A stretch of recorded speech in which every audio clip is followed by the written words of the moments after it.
Hello and welcome. I'm Darlene Marshall, and this is Better Than Fine. This is actually the first episode of Better Than Fine.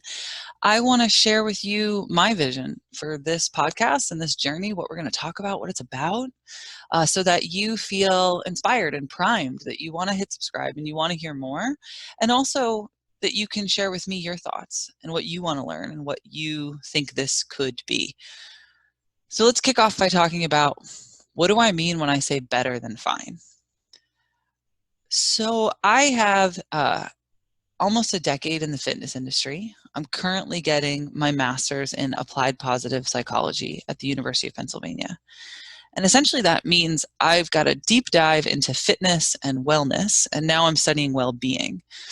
And in my first 3 decades of life, once I got out into the world, what I found was so much of that fitness and wellness space is about getting people, about fixing what's wrong, about, are you good enough, essentially.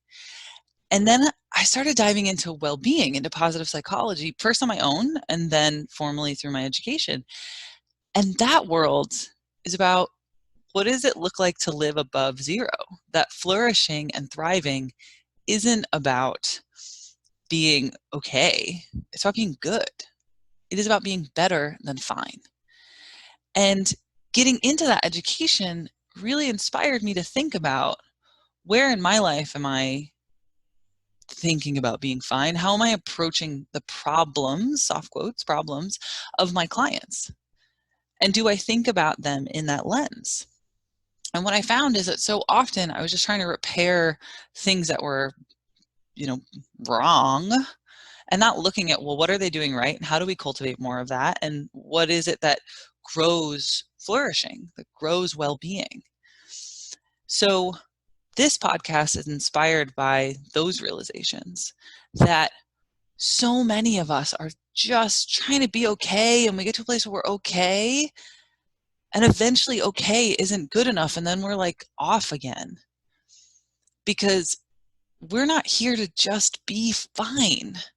We're here to be better than fine. And you can build a life that's beyond that, that is full of purpose and meaning and positive emotion and engagement in your work and flow states and strong relationships that you can contribute to, and they also give back to you, and community. All of that exists within our human potential, but somewhere along the way, we've lost it from the conversation of what it means to be human, at least in the West, at least especially in the US, where I am and am from.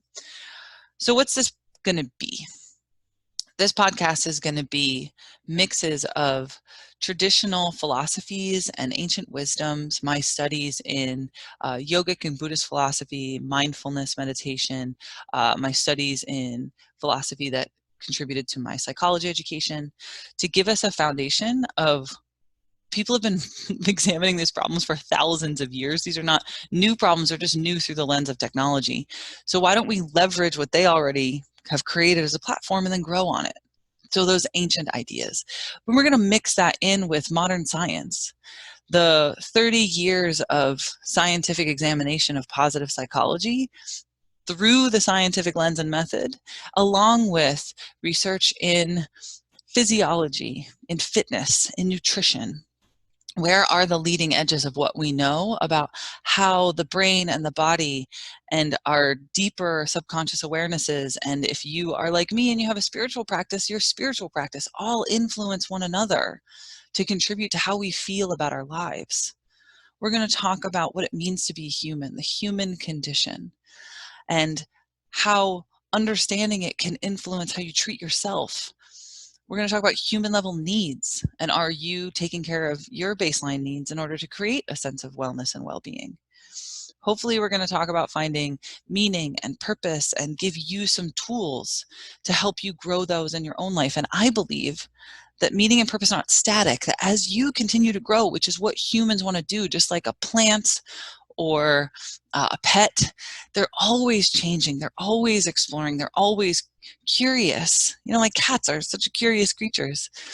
If you've ever cultivated a garden, you know that tomato plants grow until they're done and then they're dead.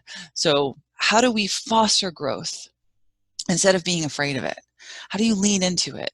We might talk about healing trauma and resolving traumatic issues, all of the intersections of these things. And if any along the way of these ramblings today, you hear something that you're curious about, please drop me a comment, send me a voice message through the app, um, share with me your ideas about what about this is inspiring and exciting to you, because I want to know so that I can go out and hunt that information and share it. So I want to button by saying a bit about who I am in case you don't know me. I'm a holistic wellness coach. I specialize in working with people who have chronic injury or chronic illness or life-affecting injury. And that's because 15 years ago, I was diagnosed with a chronic illness related to a lot of life-affecting injuries. And I began a journey of figuring out, well, how do I live in this body that doesn't work the way everyone else's works? Even though my prognosis was bad, I rejected it. And I started that route of building to wellness.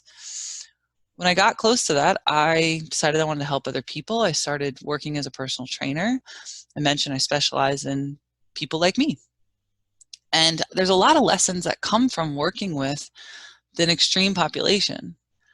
I wanted to carry those lessons back to the world. But along the way, I discovered positive psychology and began studying the science of what it means to flourish, of well-being, and have now been diving into that as my master's program. And I just want to close by saying, I really do believe that each of us has the potential to contribute uniquely to the world. And all humans go through pain and suffering. But it's how we learn to grow from those challenges that uniquely influence our Venn diagram of personal experience, of skills and resources and interests. Those three things come together to create who we are and what we have to contribute. It's by finding those nuggets of contribution that we can find purpose, we can find meaning, we can find who we're supposed to be in this world. And I don't mean supposed to be like predestined. I mean like what's true to you and how do you contribute it? And I believe that when we strike the right balance of those things, that's when we cultivate a life that feels good. And then that place is where we're better than fine, and we all have the potential to do it. That's what this podcast is in search of. And I hope that you enjoy going on this ride with me. Thank you.